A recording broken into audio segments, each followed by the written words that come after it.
পুরুষ হওয়া এত সোজা নয়।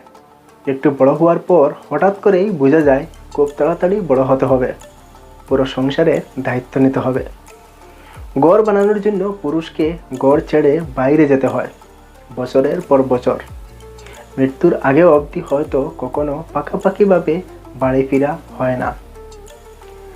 নির্বাক সৈনিকের মতো লড়ে যায় বহুরূপীর মতো বিভিন্ন রূপে, কখনো দাদা, কখনো ভাই, কখনো বা স্বামী, বা কখনো বাবা।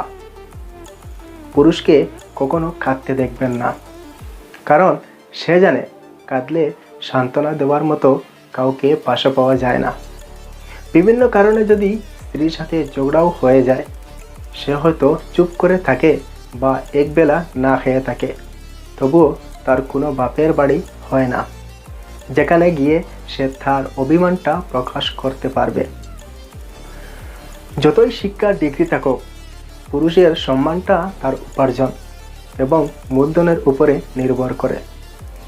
পুরুষরা সমাজ, পরিবার ও সম্পর্কে বিভিন্ন গড়ে তোলে, অথচ তাদের আবেগ, সংগ্রাম ও স্বাস্থ্যের কথা অনেক সময় অপেক্ষা করা হয়। তাদের ত্যাগ, দায়িত্ব ও ভালোবাসাকে সম্মান জানাই।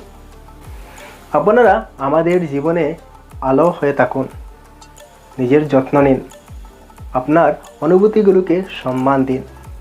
অনুরোধ করব, শেয়ার করে দিবেন হাজারো মানুষের জন্য।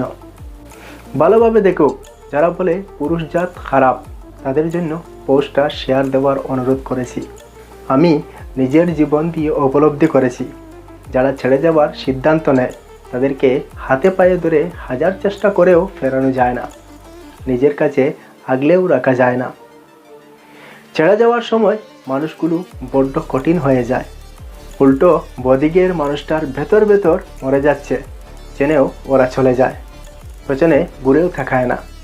সে মানুষটাকে সবটুকু দিয়েই ভালোবাসবেন, সেই মানুষটাই মন খারাপের মেঘ এনে জমা দিয়ে যায় মনের চিট খাটুয়ায়। একটা সময় পর যখন দেখবেন বয়স বাড়ছে, ততই আপনার মধ্যে ভয় বাড়তে থাকবে, একাকিত্বের ভোগার ভয়। একটা সময় পর মানুষ সমস্ত মুখ কাটিয়ে রাত গভীর হলে কোলে মাথা রেখে একটু শান্তিতে ঘুমানো যায়, রংচটা একটা ঘরে সংসার পাতা যায়। তাই যারা ছেড়ে যেতে চায় তাদেরকে যেভাবেই হোক আটকে রাখতে চায়, কিন্তু ওই যে বললাম, যারা ছেড়ে যায় তারা ছেড়ে যাওয়ার সিদ্ধান্তটা আগেই নিয়ে ফেলে। আমরা আসলে সবটাই বুঝি, কিন্তু বুঝেও বুঝতে চাই না, চোখ বন্ধ করে রাখি। ঠিক ছেড়ে যাওয়ার জন্য তারা অবহেলায় ত্রুটি রাখে না, খুব ছোটো ছোটো কথায় তারা বিরক্ত হতে শুরু করে।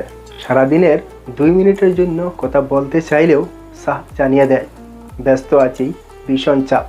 মেসেজ পাঠালে আনসিন হয়ে পড়ে থাকে, অথচ ঘন্টার পর ঘন্টা আড্ডা দেয় টাইমলাইনের নিউজ ফিডে।